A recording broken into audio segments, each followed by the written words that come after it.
कसे आहेत सर्वजण? मस्त मजेत ना? आम्ही पण दोघं मस्त आणि मजेत. तर आज आहे ना संक्रांत आहे, तर तुम्हा सर्वांना मकर संक्रांतीच्या खूप खूप साऱ्या शुभेच्छा. सांग ना तू पण दे शुभेच्छा. हॅपी संक्रांत बोल. हॅपी संक्रांत. आज संक्रांत आहे आणि आज काय तुम्हा सर्वांना सर्वांना खूप खूप खूप शुभेच्छा शुभेच्छा संक्रांतीच्या.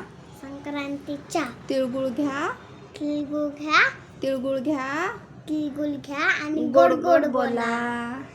व्हिडिओ आवडली असेल तर सबस्क्राईब, शेअर, लाईक लाईक करा. करा. आणि माझी व्हिडिओ आवडली का सबस्क्राईब, शेअर. माझी व्हिडिओ कुठून कुठून बघता तुम्ही? कुठून बघताय तुम्ही? मला कमेंट करून सांगा. सांगा. Bye bye. Bye bye. परत एकदा तिळगुळ घ्या, गोड गोड बोला. Bye bye. बाय.